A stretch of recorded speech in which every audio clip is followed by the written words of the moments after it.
ایک ریاست مدینہ کے گھر چلتے ہیں جہاں پردہ شرعی طور پر زندگیوں میں داخل ہے۔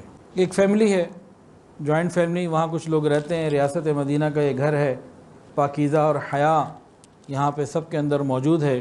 سورہ نور انہوں نے پڑھی ہوئی ہے اور شریعت کے احکامات کا ان کو علم ہے۔ اب یہ کیسے رہتے ہیں؟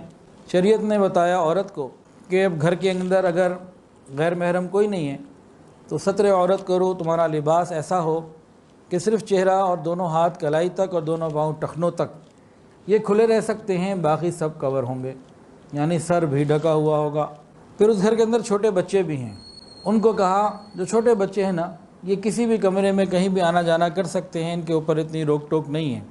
لیکن کچھ بڑے بچے بھی ہیں، لم یبلغ الحلم سورہ نور، جو بلوغت کے قریب ہیں بھی بالغ نہیں ہوئے، ان کے بارے میں حکم یہ آیا کہ یہ اگر اپنے ماں باپ کے کمرے میں بھی جانا چاہیں تو پوچھ کے اجازت لے کے جائیں۔ پھر اس گھر کے اندر یہ جو بیوی بچے تھے نا، بیوی ہے، عورت ہے، اس کے بچے ہیں، اس کا شوہر ہے، اور ساتھ ہی ساتھ اس عورت کی ساس بھی ہے، بوڑھی بھی ہے اور بیمار بھی ہے۔ اب یہ نوجوان بیٹا شادی شدہ اپنی سگی ماں کے کمرے میں جانا چاہتا ہے تو شریعت کیا کہتی ہے؟ شریعت یہ کہتی ہے کہ اپنی سگی ماں کے کمرے میں بھی بغیر اطلاع کے مت جاؤ۔ اچانک سے نہیں جا سکتے، گھر اس کا اپنا ہے، ماں بھی اپنی ہے، گھر میں بیوی بچے بھی موجود ہیں، تو سگی ماں کے کمرے میں بھی بغیر اجازت کے جانا منع ہے۔ کیونکہ حدیث میں بات موجود ہے، ایک صحابی نے نبی علیہ السلام سے جب پوچھا تھا تو آپ نے کہا کہ پوچھ کے جاؤ۔ کہا میں خدمت کے لیے جاتا ہوں۔ تو فرمایا کیا تم چاہتے ہو کہ تمہاری ماں کے جسم کے اس حصے پر تمہاری نظر پڑ جائے جو تم نہیں دیکھنا چاہتے؟ تو نہیں میں تو نہیں ایسا چاہتا، کوئی پوچھ کے جاؤ۔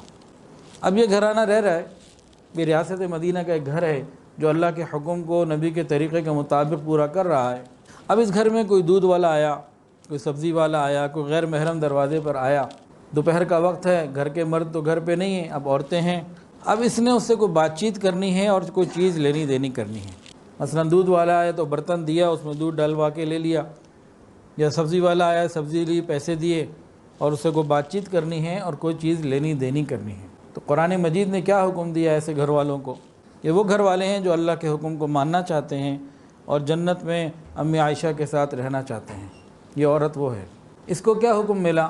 بات چیت سے متعلق تو قرآن نے کہا فَلَا تَخْضَعْنَ بِالْقَوْلِ، کہ بات چیت میں نرمی نہ ہو، اجنبیت ہو، روکھے پن سے بات کرو، بدتمیزی بھی نہیں کرنی لیکن ذرا سختی ہو، اجنبیت ہو، لوچ اور محبت اور اپنائیت نہ ہو۔ یہ غیر محرم سے بات کرنے کا اصول قرآنی۔ اب کوئی چیز لینی دینی ہے تو قرآن ہی کے اندر آتا ہے وَإِذَا سَأَلْتُمُوهُنَّ مَتَاعًا فَاسْأَلُوهُنَّ مِنْ وَرَاءِ حِجَابٍ۔ یہ گھر میں بیٹھی ہوئی ہے، ستر عورت پہلے ہے، اس کا سارا جسم پہلے چھپا ہوا ہے، صرف چہرہ، دونوں ہاتھ اور دونوں پاؤں کھلے ہیں بس۔ لیکن غیر محرم جو دروازے پر آیا ہے، اس سے کچھ لینا دینا ہے تو حجاب کا ذکر آ گیا۔ وَإِذَا سَأَلْتُمُوهُنَّ مَتَاعًا فَاسْأَلُوهُنَّ مِنْ وَرَاءِ حِجَابٍ، کہ بھئی یہ آیا ہے اب چادر کا پردہ درمیان میں ضروری ہے کہ پردے کے پیچھے سے لینا دینا کر لو۔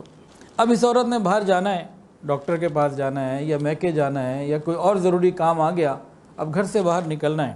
اب گھر کے باہر تو غیر محرم ہے، بازاروں میں۔ اب کیا حکم دیتی ہے شریعت؟ اب شریعت کا حکم قرآن مجید میں یہ ہے اس عورت کو، ریاست مدینہ والوں کو، یدنین علیہن من جلابیبہن، کہ یہ اپنے اوپر سروں سے آگے اوڑھنیاں نیچے لٹکا لیں۔ ذرا غور کریں، جب سارا جسم پہلے چھپا ہوا ہے، اب جب باہر نکلتے ہوئے مزید کچھ چھپانا ہے تو اب کیا چھپائے گی؟ 5 ہی چیزیں رہ گئی تھی کھلی، ایک چہرہ، دونوں ہاتھ کلائیوں تک اور دونوں پاؤں ٹخنوں تک، اور سروں سے جھکانا ہے تو کیا جھکایا، کیا چھپایا جائے گا؟ خود بتائیں جی، آپ بتا دیں، چہرہ ہی چھپایا جائے گا نا۔ تو یہ ایک انداز ہے شریعت کا، اللہ کرے ہمارے گھروں میں زندہ ہو جائے۔